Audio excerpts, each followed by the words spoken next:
नमस्कार। आज हम एक ऐसी दुनिया में कदम रखने वाले हैं जहां हजारों साल पुरानी आयुर्वेदिक परंपरा और आज का मॉडर्न साइंस आमने सामने आते हैं। जी हां, हम बात कर रहे हैं चंद्रप्रभा वटी की, जो पारंपरिक आयुर्वेदिक चिकित्सा की एक बहुत ही खास और महत्वपूर्ण औषधि मानी जाती है। तो यहाँ सबसे बड़ा और दिलचस्प सवाल ये उठता है कि भाई जब एक सदियों पुराने आयुर्वेदिक नुस्खे को आज की लेटेस्ट लैब में माइक्रोस्कोप के नीचे रखा जाता है तो होता क्या है? क्या वो पारंपरिक ज्ञान विज्ञान की कसौटी पर खरा उतरता है? चलिए आज इसी सवाल का जवाब ढूंढते हैं। आज हम इस सफर पर निकलने वाले हैं। सबसे पहले हम जानेंगे कि आखिर ये चंद्रप्रभा वटी है क्या। फिर हम इसके प्राचीन नुस्खे की परतें खोलेंगे और देखेंगे कि पारंपरिक तौर पर इसका इस्तेमाल क्यों होता था। इसके बाद हम विज्ञान की नज़र से देखेंगे कि ये शरीर के अंदर जाकर करती क्या है, इस पर मॉडर्न रिसर्च क्या कहती है, और अंत में हम सारी मुख्य बातों को एक साथ जोड़कर देखेंगे। ठीक है, तो चलिए शुरू करते हैं और सबसे पहले ये समझते हैं कि हम जिस चंद्रप्रभा वटी की बात कर रहे हैं वो असल में है क्या। बिल्कुल आसान भाषा में कहें तो चंद्रप्रभा वटी एक पॉलीहर्बल दवा है। पॉलीहर्बल मतलब जिसे कई सारी जड़ी बूटियों और खनिजों को मिलाकर बनाया जाता है। आयुर्वेदिक ग्रंथों में इसका जिक्र खास तौर पर यूरिनरी सिस्टम और रिप्रोडक्टिव सिस्टम से जुड़ी परेशानियों के इलाज के लिए मिलता है। अच्छा, ये तो समझ आ गया कि ये है क्या, पर ये बनती कैसे है? वो कौन सा प्राचीन नुस्खा है जिससे ये तैयार होती है? चलिए अब जरा और करीब से देखते हैं।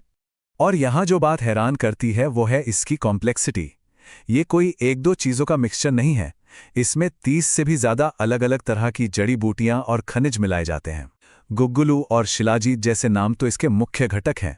सोचिए कितनी गहरी समझ होगी इसे बनाने के पीछे। और इसे बनाने का जो तरीका है वो भी उतना ही लचीला है। जैसा कि हम देख सकते हैं, ये एक पूरी 7 स्टेप की प्रक्रिया है। हर एक चीज को पहले साफ किया जाता है, शुद्ध किया जाता है, फिर पीसा जाता है और फिर खास तरीके से गुग्गुलू के साथ मिलाकर इसकी गोलियां तैयार होती हैं। ये पारंपरिक तरीका ये पक्का करता है कि हर घटक का असर बरकरार रहे। तो सवाल यह है कि आखिर इतनी मेहनत की क्यों जाती थी? प्राचीन ग्रंथों के हिसाब से इसका पारंपरिक उद्देश्य क्या था? मतलब इसे इस्तेमाल क्यों करते थे?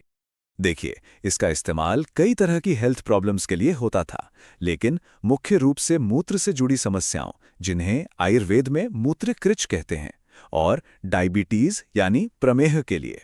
इनके अलावा एनीमिया, जॉन्डिस, कब्ज और कमर दर्द जैसी तकलीफों में भी इसकी सलाह दी जाती थी।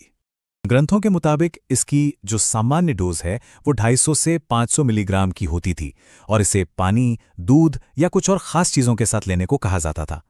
आयुर्वेद में इसे अनुपान कहते हैं। ये दवा के असर को और बेहतर बनाने में मदद करता है। तो चलिए अब पारंपरिक ज्ञान की दुनिया से निकलकर मॉडर्न साइंस की दुनिया में कदम रखते हैं और देखते हैं कि ये दवा लेने के बाद हमारे शरीर के अंदर असल में करती क्या है। तो अब सबसे बड़ा सवाल यही है, ठीक है, प्राचीन ग्रंथों में ये सब लिखा है, पर आज का विज्ञान क्या कहता है? जब ये दवा शरीर के अंदर जाती है तो होता क्या है? और यहीं पर दो बहुत ही दिलचस्प टर्म्स सामने आते हैं, फार्माकोडायनामिक्स और फार्माकोकाइनेटिक्स। चलिए इन भारी भरकम शब्दों को आसान बनाते हैं। फार्माकोडायनामिक्स का मतलब है दवा शरीर के साथ क्या करती है, ये उसका एक्शन प्लान है। और फार्माकोकाइनेटिक्स का मतलब है शरीर दवा के साथ क्या करता है, मतलब शरीर उसे कैसे एब्जॉर्ब करता है, कैसे प्रोसेस करता है, यह है उसका प्रोसेसिंग प्लान। तो फिर चंद्रप्रभा वटी का एक्शन प्लान क्या है? रिसर्च बताती है कि ये कई लेवल पर काम करती है। ये एक मूत्रवर्धक है, मतलब यूरिनेशन को बढ़ाती है। ये लिथोट्रिप्टिक भी है, जिसका मतलब हुआ कि ये किडनी स्टोन को तोड़ने में मदद कर सकती है।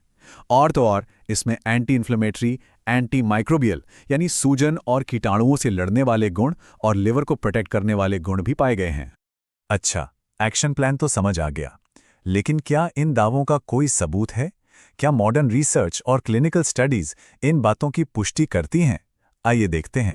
देखिए, किसी भी दवा के लिए सबसे पहली और सबसे जरूरी चीज होती है उसकी सेफ्टी। क्या इसे लेना सुरक्षित है? तो एक क्लिनिकल स्टडी में लोगों को 1 से 4 महीने तक रोजाना 500 से 1000 मिलीग्राम की डोज दी गई, और सबसे जरूरी बात यह है कि इस दौरान कोई भी गंभीर साइड इफेक्ट या टॉक्सिसिटी रिपोर्ट नहीं हुई। इसका मतलब साफ है कि अगर इसे बताई गई मात्रा में लिया जाए तो यह सुरक्षित है। सेफ्टी के बाद रिसर्चर्स ने इसके एक और पारंपरिक इस्तेमाल की जांच की, और वो था डायबिटीज पर इसका असर। और यहाँ जो नतीजे मिले वो वाकई काफी चौंकाने वाले थे। डायबिटीज पर हुई एक स्टडी में ये पाया गया कि चंद्रप्रभा वटी के प्रभाव मेटफॉर्मिन के बराबर थे। अब हम जानते हैं कि मेटफॉर्मिन डायबिटीज के लिए एक बहुत ही कॉमन एलोपैथिक दवा है, तो ये खोज पारंपरिक ज्ञान को एक बहुत मजबूत वैज्ञानिक आधार देती है ना? तो इन सब जानकारियों के बाद हम कहाँ पहुँचते हैं, क्या निष्कर्ष निकलता है? चलिए इस पूरे विश्लेषण की मुख्य बातों को एक साथ पिरोते हैं। तो हमने क्या देखा? हमने देखा कि चंद्रप्रभा वटी एक बेहद कॉम्प्लेक्स पारंपरिक फॉर्मूला है जिसका इस्तेमाल सदियों से होता आ रहा है, और अब आज का विज्ञान न सिर्फ उसके गुणों की पुष्टि कर रहा है बल्कि ये भी समझा रहा है कि आखिर ये शरीर के अंदर काम कैसे करती है। ये परंपरा और विज्ञान के बीच एक मजबूत पुल बनाने जैसा है।